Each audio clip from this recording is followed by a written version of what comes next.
Pep Guardiola is stunned by the risk of falling over Lucas Paqueta case. Midfielder Lucas Paqueta is likely to face a sports betting investigation in Brazil, and act severely punished by the FA. This could lead to the collapse of the true £85 million deal that Man City is working on with West Ham to find a replacement for Kevin De Bruyne.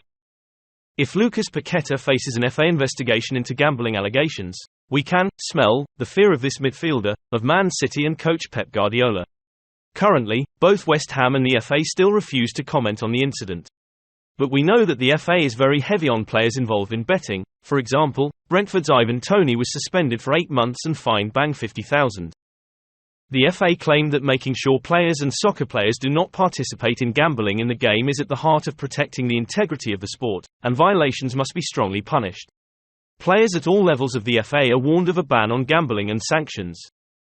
Paqueta is West Ham's record contract in the summer of 2020 from Lyon. After his slow start in the Premier League, he had a great influence on West Ham's season. His constructive shot that led to Jared Bowen's decisive goal in the Europa Conference League final in June is one example. The 25-year-old has played 42 times for the Brazilian team and won the 2019 Copa America with Seleção.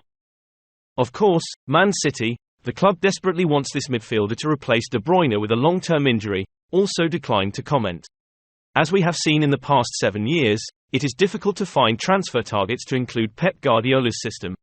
They can barely buy the right person right away. But Lucas Paqueta has been identified as the factor that will help strengthen the team, even if it takes time to integrate.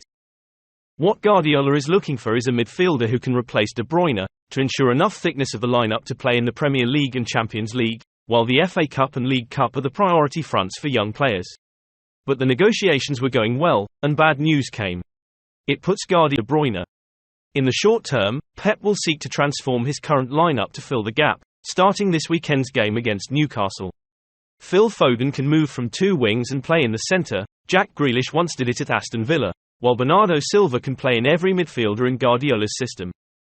But he has yet to compensate for De Bruyne's creativity, which will reduce the danger of Erling Haaland.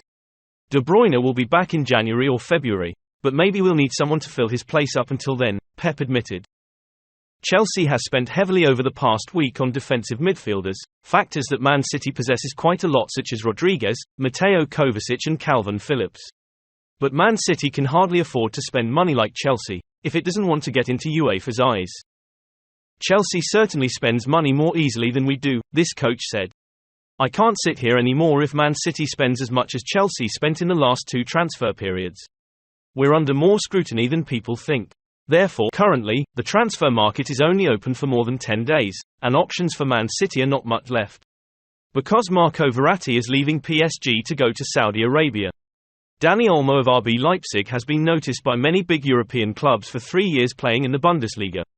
And Jeremy Doku, Rennes, could also be an alternative to